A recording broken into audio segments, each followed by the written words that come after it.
to all of our Bon Air campuses, to the village people and Pastor Jake, to Pastor John and James River, to Les Venable and Robius Hall and to Buford Road. Merry Christmas.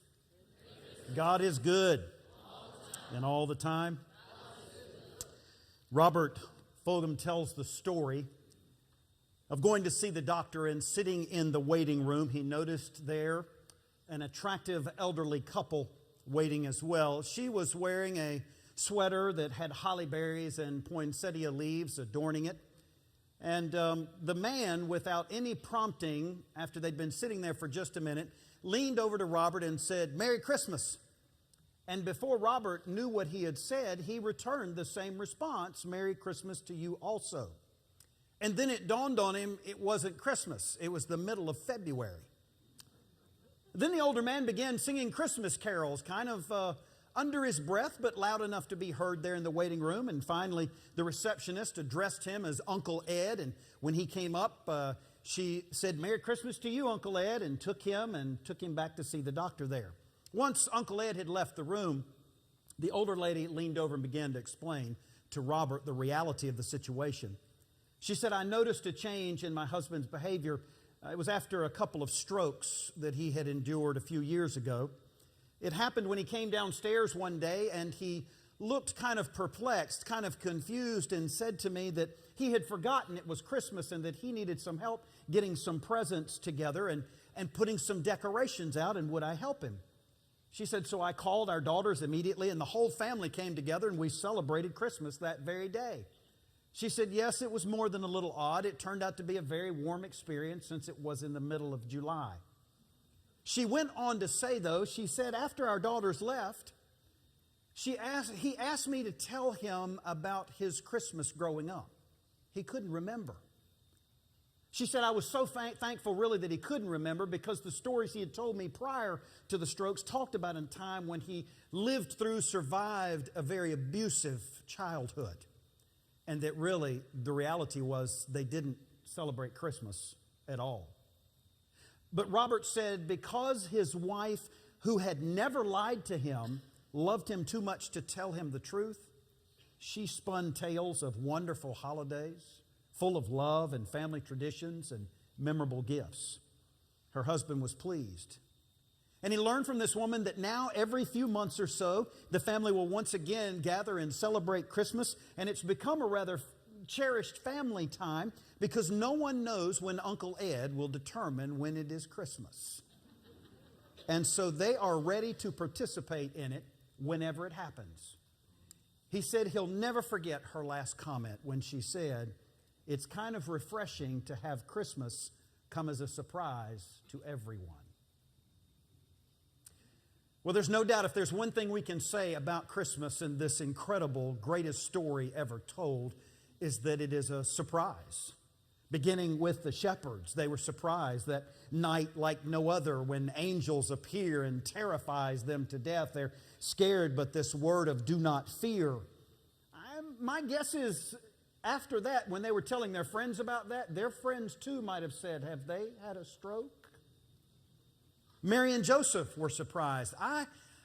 Thinking about their relationship, I can't begin to imagine the kind of stress that this reality put on their relationship. Can you imagine? You're pregnant, but you haven't slept with anyone? And the reality of that is that it took an angel on 2 separate occasions to come to them to help them through this understanding this was no ordinary child. Surprise. Herod was surprised by this revelation. He said, "Go find that child that I may worship him too." We know it was a lie. We know behind that scene he almost had a whole generation of baby boys wiped out. Certainly the people of Israel were surprised because it wasn't what they were expecting. The Messiah was to come, but not like this. No. We expected power and strength and revenge, but a baby in a manger? Surprise. If you've ever experienced the true message of Christmas, then you'll understand really what the greatest story ever talks about, infers, creates, motivates, encourages when we say it's all about surprise. I'm not talking about the kind of surprise that some children got under the tree this morning because they had asked for it, but they'd also been dissuaded and told not to be disappointed if Santa didn't hear them and it didn't show up. I'm not talking about that kind of surprise, but I'm talking about the kind of surprise that comes in a particular spirit, in a frame of mind, but even more so, a frame of the heart, if you will. It's the kind of surprise that we as Christians refer to when we witness it in others or even ourselves. It comes out in attitudes and actions and words when there seems to be at this time of year, this surprise, a greater tolerance for others when they mess up or their misdeeds against us or someone else. There just seems to be this surprise, this gift of Christmas that shows up in us when we're not as impatient with them. We become more charitable in spirit. There is this concept that is constantly pushing us during this Advent season that we're always mindful of giving a little more. Not for any reason other than it's what? It's Christmas. Surprise. Sentiments of good deeds are done and received more readily without superstition or suspicion. When you do something for someone, they don't draw up and look at you like, what do you want? It's part of this spirit of Christmas thing we've got going on.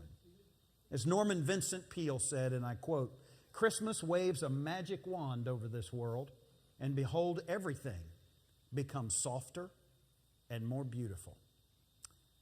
It is special. Those of us who have experienced that true meaning of Christmas get that kind of understanding. That we begin to think to ourselves, well, I wonder what it is that keeps us from being this way all year round. Why do we have to just relegate this kind of spirit to just the Advent season or even yet just around these Christmas holidays? Why can't it become the norm that people know that we go out of our way to help others? Surprise! Fred Elias wrote a book about people in his corporation. He was the part owner of Holiday Inn, and he talked about Rick, a front desk clerk who he was so proud of, not only because he was a model employee, but he goes on to say Rick was just the kind of guy that would make you proud to be a member of the human race, the way in which he carried himself and the things that he did. He found out that Rick was enjoying a day off and he was out browsing yard sales, and while he was going up and down the aisles of this yard sale in this person's driveway outside of their garage, he overheard a conversation between a lady that looked a little tattered in kind of an old winter coat, and she had her daughter by the hand, and she was just wearing a light windbreaker, and it was a little cold that day just for a windbreaker. And the little girl was pulling on her mom's skirt saying, Mom, can you just buy me this dollhouse? Well, Rick looked and saw it was a dilapidated dollhouse. It had a price tag of $15 on it. You could tell it was worn and worn out, and in its day was something of great glory, but he watched as the mom took the child aside very, very peacefully and quietly and discreetly and explained, honey, we don't have enough money to buy that. We've got just enough money to buy you a winter coat. Well, he thought to himself about that a moment, and he overheard this little girl look at her mama and say to that, but if you buy this dollhouse, I won't even let myself feel the cold weather. When he heard her say that, something happened, Rick said, inside of him. He gauged them and watched them as they bought her a winter coat and they left. It might have seemed kind of creepy, but he jumped in his car and he followed them. He wanted to know where they lived, and once he found out, he noted the address and he hightailed it back to the garage sale, and he bought that dollhouse. He immediately went and bought what he needed, paint and paint brushes and some other things to redecorate, renovate this dilapidated dollhouse, and he set to work on it over the next 2 weeks. Christmas was coming. On Christmas morning, he packed it up into the back of his car, and he drove to that address, and he walked through the snow, and up on the front porch, he cleared out a place of the snow, and he set this beautifully adorned Christmas, this new dollhouse with a Christmas bow on top of it, with a letter from Santa. Because he didn't want any recognition. He didn't want to cause any kind of undue stress or guilt or any of that upon this family. And as he drove away, he simply delighted in wondering what it was going to be like when they opened that door and that little girl saw that surprise on Christmas Day. It brought new meaning to the word surprise for him. What is it about that sadly far too often that kind of self-giving love comes as a surprise. What does that say about us?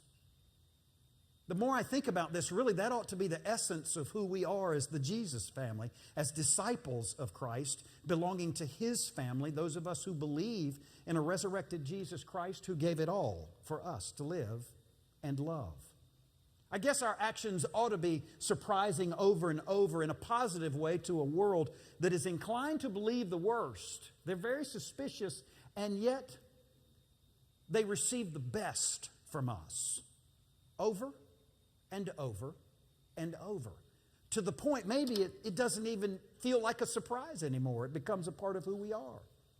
We've known and have heard 1,000 times through our lives that it's more blessed to give than to receive, and yet this can only become a reality when you and I, as Jesus followers, are willing to give up our individuality. Now, I'm not talking about giving up our uniqueness and the characteristics that make us really who we are in our own special being, this being that God blessed and said, this is you. I want you to go be you and let me shine through you. I'm talking about the kind of individuality that says, I've got to give up these rights to myself, that somehow I have earned, I deserve, I therefore.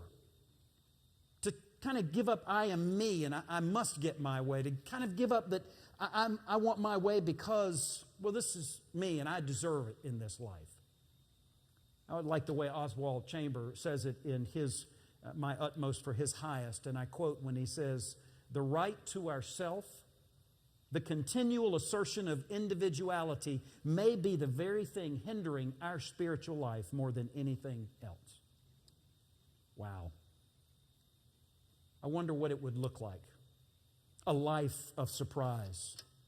From a biblical perspective, it's described in a poem by Howard Thurman, who calls his poem the work of Christmas. You ever thought about that? But again, I'm not talking about the work of preparation and the tree and the gifts and the food and all that. He says the work of Christmas is when the star in the sky is gone, when the kings and princes are back at home, when the shepherds are back with their flocks. The work of Christmas begins. To find the lost, to heal the broken, to feed the hungry, to release the prisoner, to teach the nations, to bring Christ to all, and to make music in our hearts. You see, I'm coming quickly to this reality that I cannot cling to just my right to meet only my needs and do those things as well that are meant to surprise the world, because I've been blessed, we've been blessed to be a blessing. Christmas was intended to be God's surprise for the world. And it doesn't stop once we put the tree away. It doesn't stop once we have that great opportunity that we have every year to take those lights down and to wind them in such a way they'll not get tangled for next year. Right. But God looked down and He saw the humanity that He created, and it wasn't working out the way He wanted it to. The truth of the matter is, He intended for us to embrace peace. We've really gotten too skilled at embracing conflict. He intended for us to embrace love and generosity, and yet we've chosen to embrace rather a world message of greed. I need more, I want more, I deserve more, and it's ended up causing hate and strife and division. He intended for us to embrace Him, when the fact of the matter is we choose often to embrace ourselves. That's where the individuality takes away the opportunity for you and for me to be a surprise. So in light of all that, that's why God came incarnate in Jesus in the form of a little tiny baby. Surprise. Showing up in the little town of Bethlehem. Surprise. Showing up in a manger, a stinky stable. Surprise. Under a shining star to lead them, to lead all of us to a way of living and loving. Surprise. Baby Jesus grew up to become an adult, preaching and teaching and ultimately giving His life so that we can love the world as He loved it.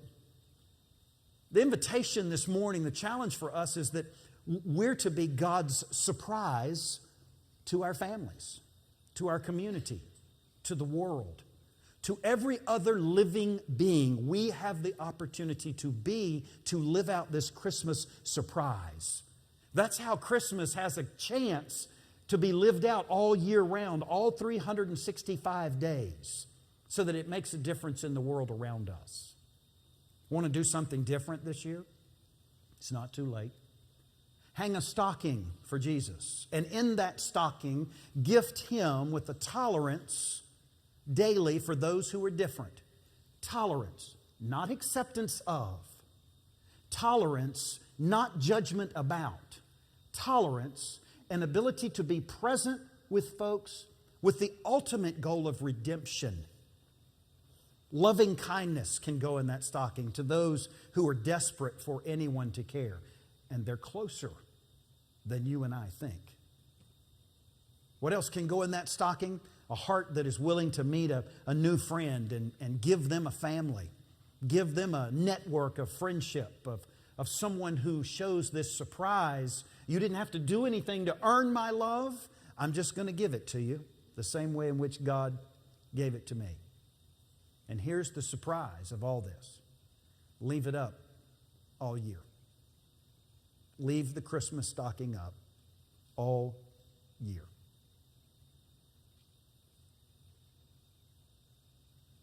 Pray with me.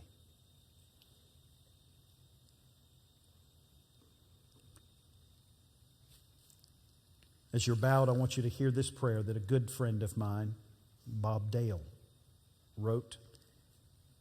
I received it this morning. Father, as we read your Christmas story today, guide our eyes, hearts, and futures to your holy day message for us. To foundational people, like the 42 generations of Jesus' forebears, Christmas says, redemption is patient and sure. May it always be so for us. To parenting people, like Mary and Joseph, Christmas says life is mysterious and child rearing is an unfolding adventure. May it always be so for us. To a hosting people like the innkeeper, Christmas says, thanks for every unexpected act of hospitality and mercy. May it always be so for us. To celebrating people like the angelic choir, Christmas says, glorify God and bring peace on earth. May it always be so for us. To wondering people like the shepherds of the fields, Christmas says, God is doing wonderful things in our world for us to ponder. May it always be so for us. To hating people like Herod, Christmas says, God's ruler will govern in spite of you. May it also be for us. To anticipating people like Simeon and Anna, Christmas says, thank you for the hope we now have. And to futuring people like believers in a second advent, Christmas says, come, Lord Jesus, come. May it always be so for us. Always. Always.